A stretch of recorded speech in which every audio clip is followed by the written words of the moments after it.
दोस्तों नमस्कार, मैं रवि प्रकाश और आप देख रहे हैं आरपी न्यूज़ 24। आज हम आजमगढ़ में आए हुए हैं। आजमगढ़ में कांग्रेस के कुछ नेता लोग हैं, उनसे हम बात करेंगे और इस पर हम बात करेंगे जो नेहा राठौर पर देशद्रोह का आरोप लगा है। देशद्रोह का आरोप क्यों लगा है? क्योंकि उन्होंने सरकार को अपने लोकगीत के माध्यम से इस तरीके से घेरा, ऐसा क्वेश्चन उन्होंने उठा दिया कि सरकार उस पर मौन पड़ गई। अब सवाल ये बनता है कि क्या अभिव्यक्त की आज़ादी छीन जाएगी? क्या यहाँ का कोई जन समुदाय किसी से क्वेश्चन नहीं कर सकता है? क्या यही हमारे संविधान में लिखा है? एक तरफ हमारा संविधान बोलता है कि समानता का अधिकार, उसी पर हम बात करेंगे कि इन लोगों का क्या मत है, ये किस तरीके से देख रहे हैं नेहा राठौर के सारे क्वेश्चन को। आइए हम बात करते हैं। सबसे पहले आपका हमारे चैनल में स्वागत है। मैं भजराम यादव, कांग्रेस का वरिष्ठ नेता जी।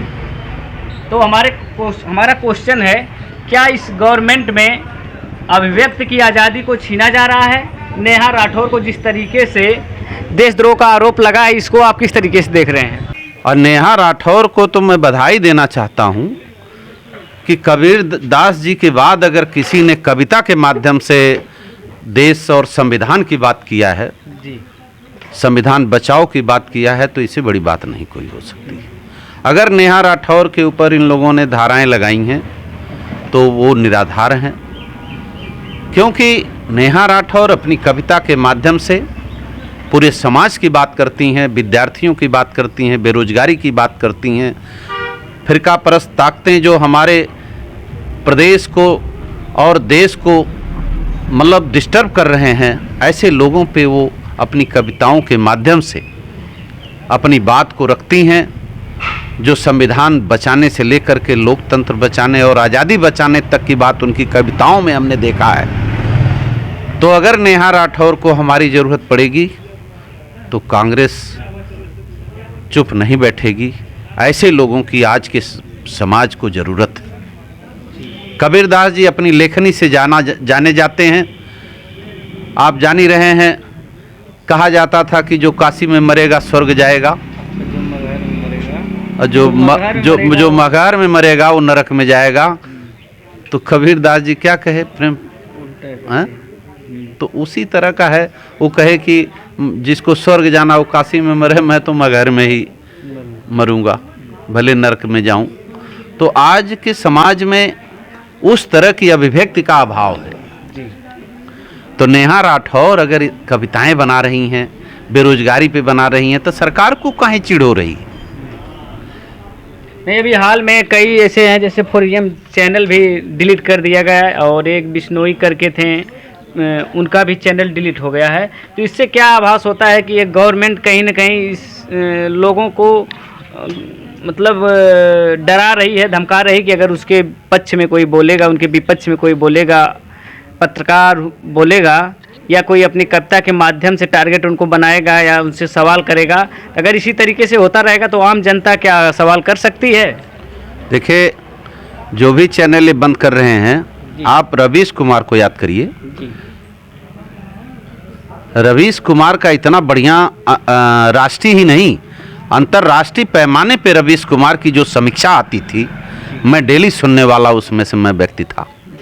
और हर घटना पे, हर उस पे रवीश कुमार बड़ा व्याख्यात्मक रूप से उस पे मतलब उसको प्रस्तुत करते थे। ऐसे चैनल को सरकार ने डिस्टर्ब किया है। रवीश कुमार को सड़क पे ले आकर के कर दिया।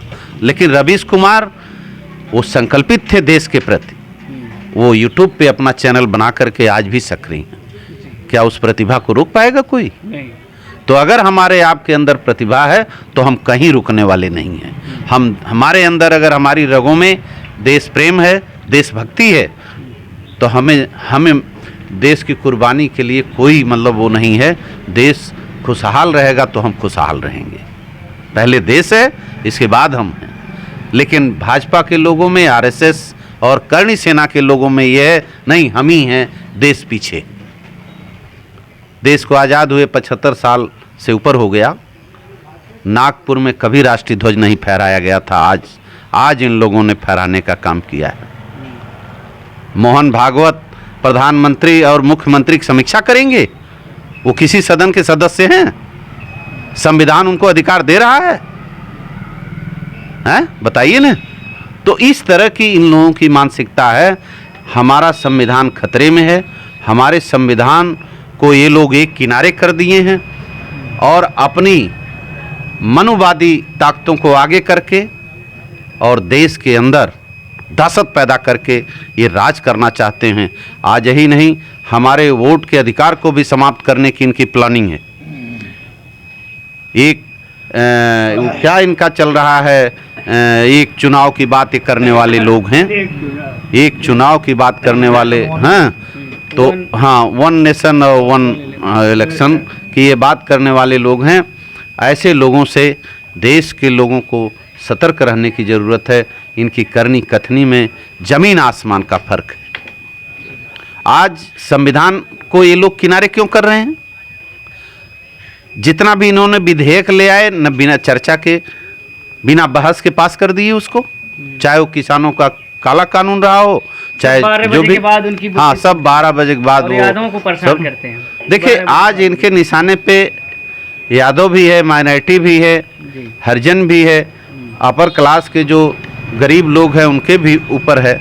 ऐसा नहीं है कि वो किसी को छोड़ेंगे, उनकी एक अलग मेंटलिटी है।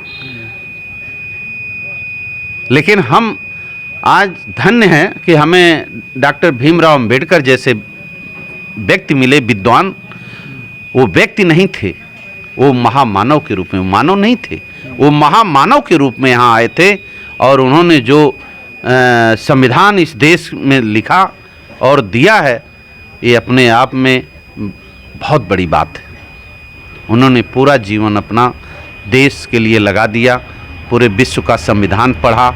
इसके बाद जो भी अच्छी बातें रही हैं हमारे संविधान में उन्होंने रखने का काम किया है।